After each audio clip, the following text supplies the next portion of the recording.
शंभूराजे, पाचाडला समाधीच्या दर्शनासाठी थांबलेत का? नाही.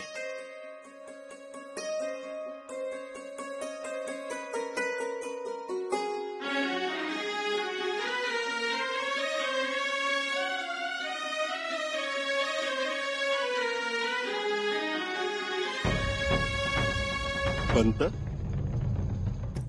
एक लक्षात आलं का तुमच्या? काय?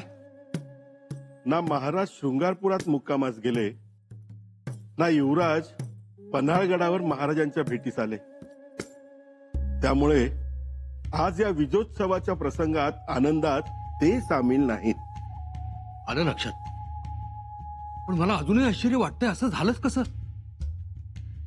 महाराज परतताना युवराज त्यांची अवश्य भेट घेणार असाच आमचा होरा होता. आणि तुमचा होरा चुकला. अर्थात चुकला तो आपल्यासाठी लाभदायकच आहे. कुणी ऐकेल, अंगलट येईल आपल्या. काही अंगलट येत नाही मोरोपंत. आता माझा होरा चुकणार नाही बघा. इतर वेळी सामान्य स्थितीत दिग्विजयानंतर महाराज शृंगारपुरात पुत्र भेटीसाठी थांबणार नाहीत, किंवा महाराजांच्या निरोपानंतर युवराज आपली हातातली कामे टाकून महाराजांच्या भेटीस येणार नाहीत. याचा अर्थ कुठेतरी महाराजांच्या मनात युवराजांविषयी किंतु आहे. आणि ज्या अर्थी युवराज त्यांच्या सामोरे आले नाहीत, म्हणजे त्यांच्याही मनात किंतु आहेत. पण तुमचं हे किंतु परंतुचं तर्कशास्त्र बाप लेकाच्या प्रेमापुढे टिकणार आहे का? टिकणार, टिकवलेले आहे. बघाच तुम्ही, दोघांमध्ये कुठेतरी मानसिक दुरावा निर्माण झालेला आहे. आता आपले काम एवढेच की हा मानसिक दुरावा कमी होऊ देता कामा नये. युवराजांना भेटण्यासाठी आपण शृंगारपुरी मुक्काम घ्याल असं वाटलं होतं आम्हाला. आमची देखील तीच इच्छा होती. पण मग सगळ्याच विचारांती आम्ही पन्हाळगडावर मुक्काम घेतला. मग युवराज येऊन भेटून गेले का? नाही. म्हणजे आपण युवराजांना न भेटताच निघून आलात? आम्ही भेटीचा निरोप पाठवला होता, युवराज वेळेवर आले नाही. आमच्या फौजा थकल्या होत्या, घरी जाण्याची ओढ लागली होती. मग आम्हालाही निघून यावं लागलं. युवराजांनी तरी असं का करावं? निरोप मिळाल्यानंतर लगेच भेटीसाठी निघून यायला हवं. हा प्रश्न तुम्ही युवराजांनाच विचारला तर जास्त बरं होईल.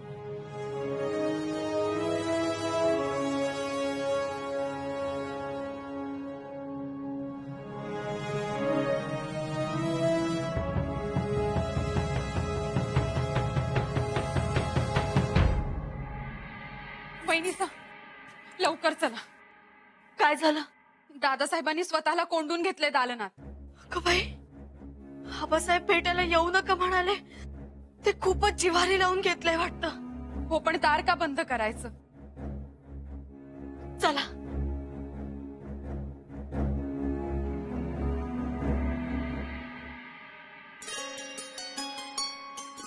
यावेळी आपण फारच मोठी भरारी घेतली. जवळजवळ संपूर्ण दक्षिण हिंदुस्थान स्वराज्यात सामावून घेतलं.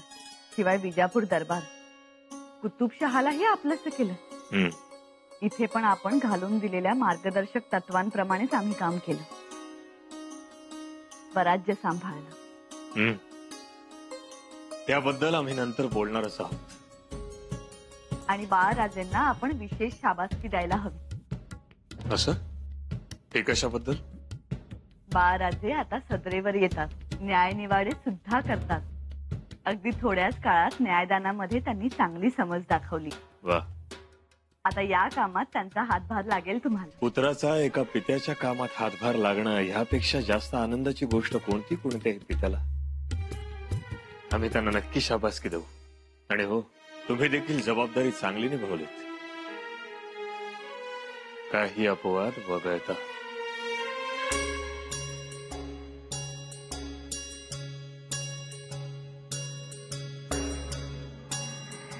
आता थोड्याच वेळात महाराजांकडून कधीही आपल्याला बोलावणं येईल. त्यांच्या अनुपस्थितीत इथं काय काय घडलं, कोणते महत्वाचे निर्णय झाले, आपल्या आपापसात काही वादाचे प्रसंग उद्भवले का या संदर्भात प्रश्न येणारच. त्याचबरोबर महाराणी साहेबांनी युवराजांच्या संदर्भात तक्रार खलिते पाठवले ते महाराजांना मिळाल्यामुळं त्या संदर्भातही प्रश्न येतीलच. यावेळी आपल्या तिघात तरी एकवाक्यता पाहिजे. मान्य आहे. मलाही मान्य आहे. आणखी एक, सदरेवरचा प्रत्येक शब्द हा महत्वाचा आहे. तेव्हा युवराजांविरुद्ध बोलताना कोणी कोणता मुद्दा मांडायचा हे आधी ठरवणं गरजेचं आहे. उदाहरणार्थ, सारा माफी बाबतची चौकशी कारवाई हा माझ्या अखत्यारीतला विषय आहे, तेव्हा तो मी मांडेन. आणि स्वतंत्र अश्वदळ निर्मिती हा मुद्दा मोरोपंतांच्या अखत्यारीत येतो. स्वतंत्र निर्मितीबाबतचा मुद्दा मी मांडेनच. राहूजी, चौकशीच्या दरम्यान पुढे आलेले साक्षी पुरावे आपण मांडावेत. घटना ज्या क्रमाने घडत गेल्या त्या क्रमाने मांडू, म्हणजे मांडण्यातही सुसंगती राहील आणि कालानुक्रमाचा गोंधळ होणार नाही. एक लक्षात ठेवा, मंत्रिमंडळानं एकमुखानं घेतलेला निर्णय महाराजांना सहजासहजी नजरेआड करता येणार नाही.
वागला दाबासाहेब असे?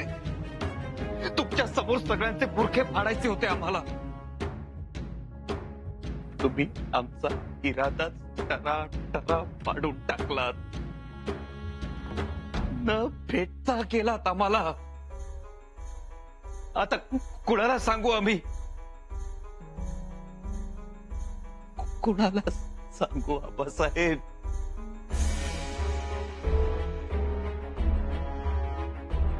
आम्ही तुमचा प्रत्येक शब्द झेलतो, फुलासारखा झेलतो, त्यानुसार वागतो, त्यावर हुकूम करतो. एवढे आरोप झाले आमच्यावर, चिखलफेक झाली, युवराज म्हणून आम्ही दिलेले निर्णय डावलले गेले. तक्रारीचा एक चिठ्ठोरा तरी पाठवला का हो तुम्हाला? का तर आमचे आबासाहेब मोहिमेवर आहेत, रणांगणावर त्यांचं लक्ष विचलित होऊ नये म्हणून.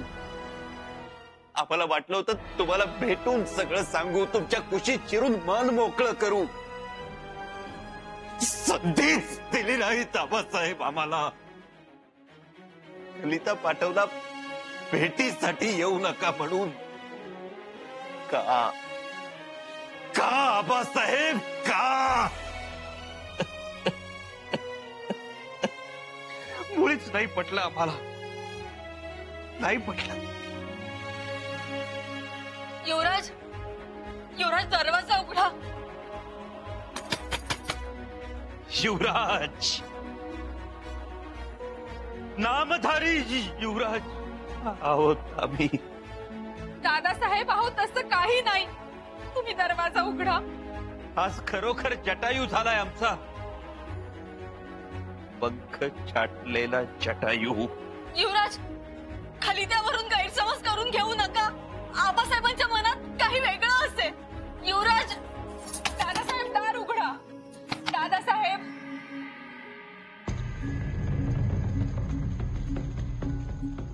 आपल्या स्वराज्यासाठी ही दक्षिण मोहीम आम्ही हाती घेतली होती. आई भवानीच्या कृपेने, तिच्या आशीर्वादानं घवघवीत यश प्राप्त झालं.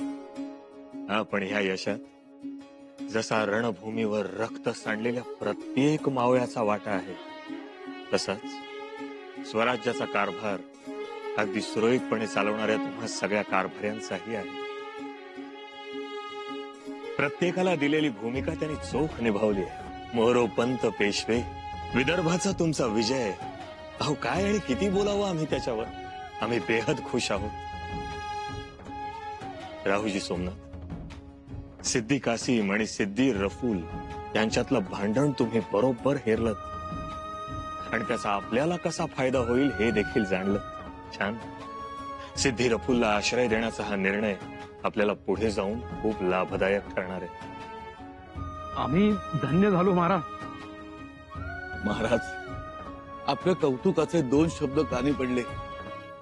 भरून पावलो आम्ही. तानाजी पंत, जी.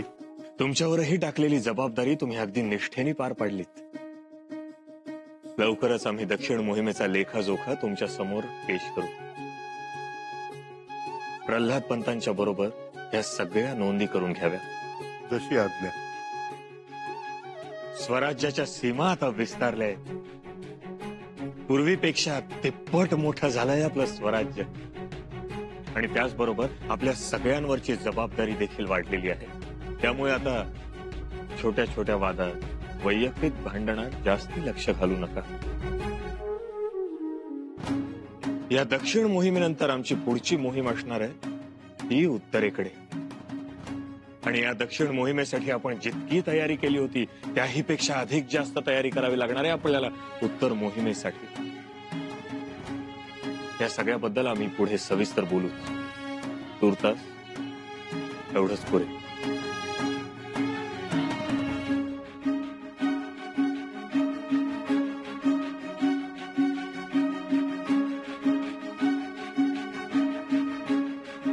आपण अपेक्षा काय केली होती आणि घडले भलतेच. युवराजांविषयी चकार शब्द नाही. युवराजांना अनुल्लेखाने मारले, महत्वच दिलेले नाही. उलट आपल्या सगळ्यांचे कौतुकच केले. आपण वेळोवेळी केलेल्या तक्रारींनी ते काम केलेले आहे. युवराज, कुणीही बाहेर थांबू नका, कुणीही नाही. आणि आमची समजूत काढण्याचा प्रयत्न करू नका. जी काय समजूत काढायची ती आम्ही काढून घेऊ. युवराज, तुम्हाला जे करायचे ते आमच्या समोर करा, पण असं एकटं बसू नका. एकटे कुठे होता मी? आमच्या सोबत अपमान आहे, अवहेलना आहे आणि आबासाहेबांचा खलिताही आहेच की. भेटीला येऊ नका म्हणून. युवराज, अहो, दादासाहेब, दादासाहेब ऐका आमचं. दादासाहेब. महाराज, असं का केलं? ज्यांनी शंभूराजांच्या विरोधात बदनामीची राळ उठवली त्यांचंच तोंड भरून कौतुक केलं. ते स्वराज्याचे मंत्री आहेत. त्यांनी उत्तम कामकाज सांभाळलं त्यामुळे ते कौतुकास पात्र झाले इतकंच. आपल्या शंभूराजांनी एवढी मोहिमेची आखणी केली, त्यांना तिथे शृंगारपुरी पाठवल्यानंतर सुद्धा अश्वदळाची उभारणी केली. ते कौतुकास पात्र ठरले नाही का? ते देखील कौतुकास पात्र आहेत, नक्कीच आहेत. आणि योग्य वेळ येईल तेव्हा आम्ही शंभूराजांचंही भरभरून कौतुक करू. शंभूराजे तुमच्या परतण्याकडे डोळे लावून उभे होते वर्षभर. आम्ही स्वतः शृंगारपुरात जाऊन आलो. तिथे काही शेतकऱ्यांची चुकीची सारा वसुली झाली. शंभूराजांनी त्यांना सारा माफी दिली तर या मंत्र्यांनी ती रद्द केली. त्यांची नजर चूक झाली असेल. या मंत्र्यांचा शंभूराजांकडे बघण्याचा दृष्टिकोनच चुकीचा आहे. शंभूराजांनी इथे काही केलं तर यांच्या पोटात दुखतं तिथे. शंभूराजांनी अश्वदळाची निर्मिती केली स्वराज्यासाठीच ना, पण ह्या मंत्र्यांचं टुमणं सुरूच. कोणाला विचारून केलं? परवानगी घेतली का? पैसे कुठून आले? स्वराज्याचा निधी परभारे वापरला का? नाना चौकशा, नाना शंका. ठीक राणी साहेब, आम्ही स्वतः या गोष्टींची चौकशी करू. आम्हाला त्यांचा राग नाही, पण तुम्ही त्यांचं कौतुक करून त्यांचीच तरफदारी केली ह्याचा राग आला आम्हाला. राणी साहेब, हे तुम्हालाच नाही, तिथे उपस्थित असलेल्या सगळ्यांची हीच अपेक्षा असेल. ते काहीतरी करून शंभूराजांचा विषय निघावा, म्हणजे मग चर्चा करता येईल. या सगळ्या लोकांना चांगलेच ओळखतो आम्ही. आणि एकदा का चर्चा सुरू झाली की आपलं मंत्रिमंडळ सगळे पुरावे समोर ठेवणार. शंभूराजांना हाकनाक आरोपी म्हणून पुन्हा उभं राहावं लागणार आणि या सगळ्या गोष्टी आम्ही टाळल्या. कारण आमचे शंभूराजे चुकूच शकत नाहीत असं आमच्यातला बाप आतून ओरडून ओरडून आम्हाला सांगतोय. हा, पण छत्रपती म्हणून आमच्या मंत्रिमंडळाने जी उत्तम कामगिरी बजावली आहे त्याबद्दल त्यांचं कौतुक करणं हे भागच होतं. आम्हाला तुमचं राजकारण कळत नाही आणि त्या बंद दाराआड झालेल्या चर्चाही कळत नाही. आम्हाला फक्त इतकं कळतं की आमचं लेकरू आणि आमच्या सूनबाई दुःखी आहेत. पुतळराणी साहेब, एक गोष्ट लक्षात घ्या, काहीही झालं तरी शंभूराजे आपले आहेत आणि आपल्यांची समजूत कधीही काढता येते. आपले आपले म्हणून प्रत्येक वेळी आपल्यावरच अन्याय होत आलाय. ठीक, आम्ही शंभूराजांची समजूत काढू. काढाच, फार उशीर होण्या अगोदर. पुतळराणी साहेब, आता राजकारणाचा विषय काढलाच आहे तर एक गोष्ट लक्षात ठेवा, शंभूराजे युवराज आहेत आणि ते युवराजच राहणार आहेत. पण हे मंत्री आज त्या पदावर आहेत, उद्या असतील नसतील कोणच ठाऊक. हे फक्त येणारा काय आणि त्यांचं कौशल्यच ठरवेल. बड़ा दुख हुआ था हमें जब हमें पता चला था कि आपको रायगढ़ से बेदखल कर दिया गया, यहाँ तक कि आपके हाथ से तलवार भी छीन ली. हम आपको पूरा पूरा इंसाफ दिलाएंगे, ये दिलेर खान का वादा है. युवराज, उघडा ना दरवाजा. आई भवानी, आता तूच बघ. युवराजांना दरवाजा उघडण्याची बुद्धी दे. युवराज, हमें साफ साफ नजर आता है, शतरंज के दाने की तरह हर दम हर पल आपका सम्मान होना चाहिए था, पर ऐसा नहीं हुआ. आपके हिस्से में अपमान आया, सिर्फ अपमान.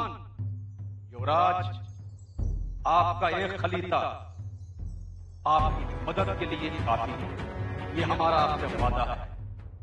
युवराज. दादासाहेब असा विचार नका करू. वहिनीचा बघा, बाहेर किती वेळ झाला तुम्हाला म्हणतात दरवाजा उघडा. दरवाजा उघडा बरं. युवराज, आम्ही पाया पडतो तुमच्या. उघडा ना दरवाजा.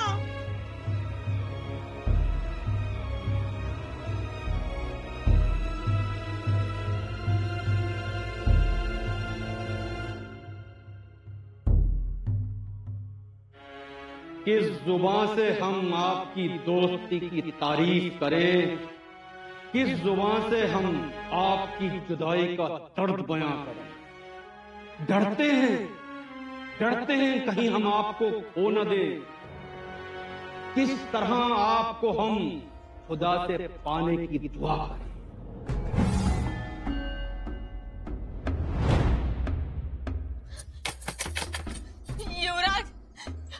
युवराज, उघडा ना दरवाजा.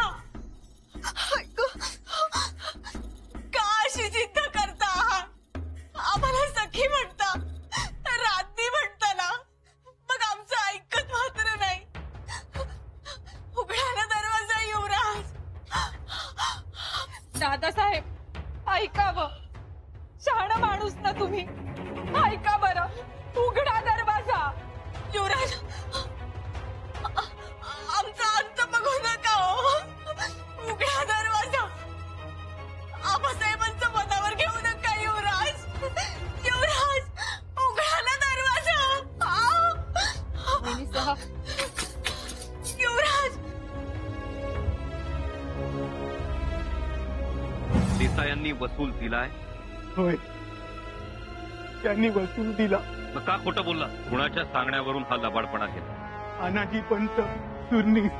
युवराजांनी गाणं ऐकलं, गाण्यावर खुश होऊन कलावंतिणीवर दौलत जादाही केली. आरोप असणार शंभूराजे बिन शिवाजीराजे भोसले.